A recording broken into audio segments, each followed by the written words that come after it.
Bismillahirrahmanirrahim. Assalamualaikum warahmatullahi wabarakatuh. Alhamdulillahirabbil alamin.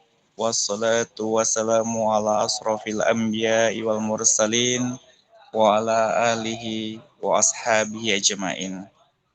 Rabbi shrah li sadri wa yassir li amri wahlul 'uqdatam min lisani yafqahu qawli amma ba'd.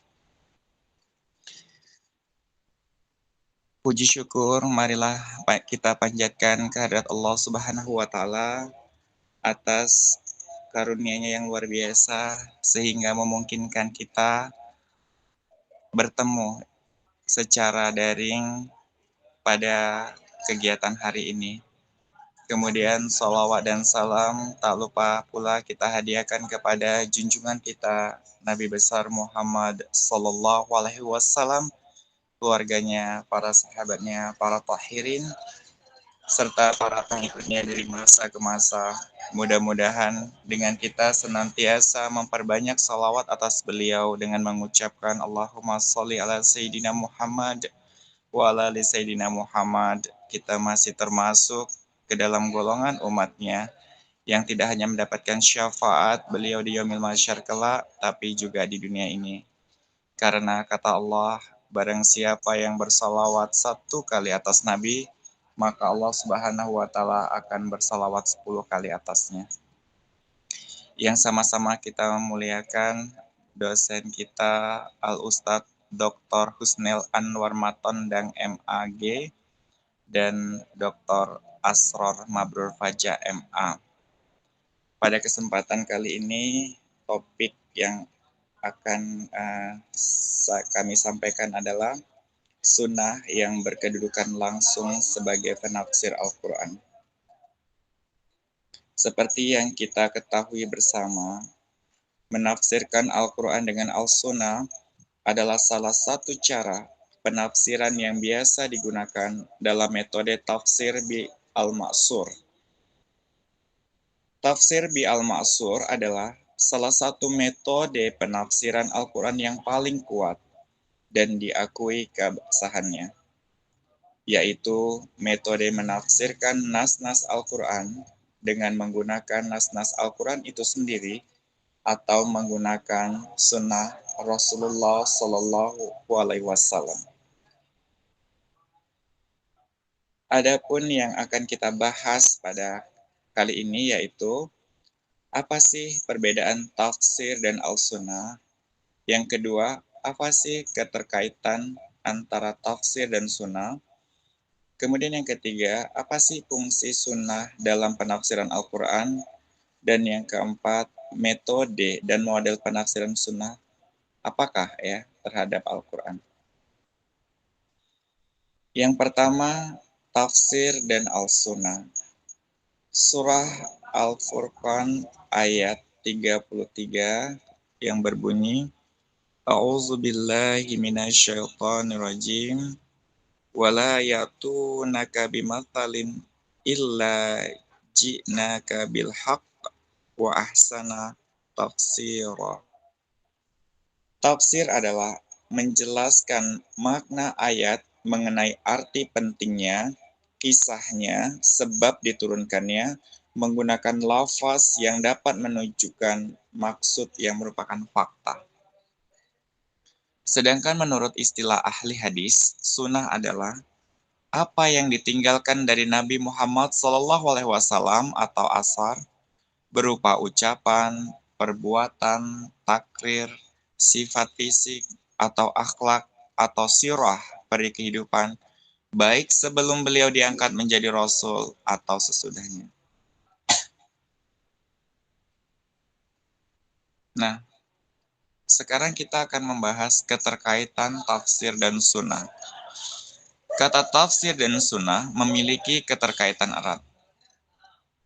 Tafsir bi al-sunnah, tafsir menggunakan sunnah. Tafsir dengan menggunakan sunnah mengandung makna setiap sunnah yang bagi mufasir berfaedah atau berguna untuk menafsirkan Al-Quran. Sedangkan tafsir al-Nabawi atau tafsir nabawi adalah setiap ucapan atau perbuatan yang disandarkan dan bersumber dari Nabi Muhammad SAW yang secara jelas dimaksudkan sebagai tafsir dari suatu ayat Al-Quran. Apa fungsi sunnah dalam penafsiran Al-Quran? Seorang mufasir ketika menafsirkan Al-Quran harus memperhatikan fungsi-fungsi ini. Yang pertama, bayan al-takrir, yaitu menetapkan dan memperkuat apa yang telah diterangkan di dalam Al-Quran, mengukuhkan apa yang sudah disebutkan dalam Al-Quran. Yang kedua, bayan tafsir. Tafsir al-mujmal, tahsis al-am, takkid al-mutlak. Yang ketiga, bayan at-tashri, mewujudkan hukum yang belum ada di dalam Al-Quran. Yang keempat, bayan al-nasakh, hadis yang berfungsi menghapus hukum yang telah diterangkan dalam Al-Quran.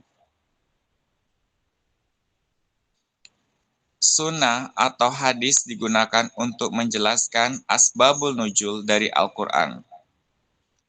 Hal ini sesuai dengan firman Allah dalam Al-Quran surat Al-Baqarah ayat 198 yang artinya, tidak ada dosa atasmu mengharapkan fadl dari Tuhanmu apabila engkau telah menyelesaikan wukuf di Arafah, maka perbanyaklah mengingat Tuhanmu di sisi Al-Masy'arul Haram.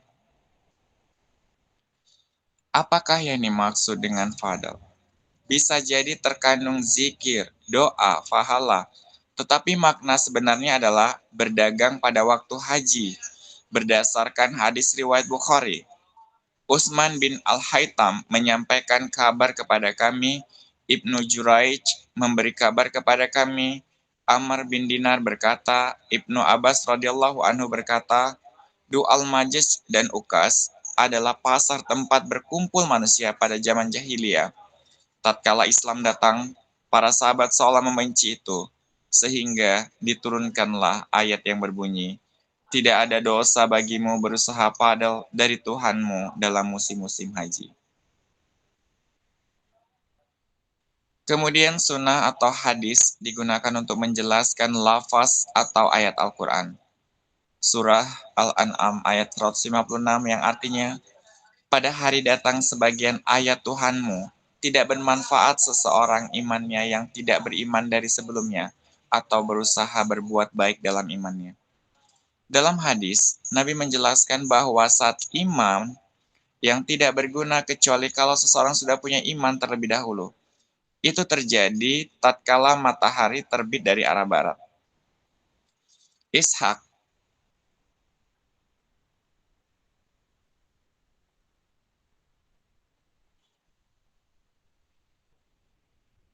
telah menyampaikan kepadaku, Abdul Al-Rajak menyampaikan kabar kepada kami, Ma'mar menyampaikan kabar kepada kami, dari Hamam, dari Habib Hurairah radhiyallahu anhu berkata, Rasulullah Shallallahu alaihi wasallam bersabda, tidak didirikan saat hari kiamat sehingga matahari terbit dari barat, maka apabila matahari terbit dari barat dan manusia melihatnya, mereka semua beriman. Pada saat tidak bermanfaat seseorang imannya, kemudian Rasul membaca ayat Al-An'am ayat 156. Berikutnya, sunnah atau hadis digunakan untuk menjelaskan topik ayat Al-Quran, misalnya topik fikih, tasawuf, ilmu pengetahuan alam, sejarah, dan lain-lain. Surah Al-Tolak ayat 1 artinya, wahai Nabi, apabila kamu menceraikan para istri, maka ceraikanlah mereka pada masa idah mereka, dan hitunglah masa idah, dan bertakwalah kepada Allah Tuhanmu. Apakah yang dimaksud dengan fadl? Bisa jadi terkandung zikir, doa, pahala, tetapi makna sebenarnya adalah berdagang pada waktu haji, berdasarkan hadis riwayat Bukhari. Utsman bin Al-Haytham menyampaikan kabar kepada kami. Ibnu Juraij memberi kabar kepada kami. Amr bin Dinar berkata, Ibnu Abbas radhiyallahu anhu berkata, Majaj dan Ukas adalah pasar tempat berkumpul manusia pada zaman jahiliyah. Tatkala Islam datang, para sahabat seolah membenci itu, sehingga diturunkanlah ayat yang berbunyi, tidak ada dosa bagimu berusaha padel dari Tuhanmu dalam musim-musim haji. Kesimpulannya, sunnah atau hadis sebagai sumber hukum kedua setelah Al-Quran memiliki fungsi penting untuk menafsirkan Al-Quran, yaitu sebagai bayan al-takrir, bayan al-tafsir yang mencakup tafsil al-mujmal, tahsis al-am, takyid al-mutlak, juga bayan al-tashri, bayan al-nasah, dan mendefinisikan yang mubham. Model penggunaan sunnah atau hadis untuk menafsirkan Al-Quran dapat berbentuk menjelaskan lafaz atau ayat, menjelaskan topik seperti fikih, tasawuf, sejarah, dan sebagainya. Menjelaskan etimologi, mentakwil, dukungan, asbabul nuzul, dan kegunaan-kegunaan lain yang mungkin saja akan diketemukan seiring dengan perkembangan ilmu pengetahuan. Mungkin itu saja yang dapat saya sampaikan. Terima kasih atas segala perhatian.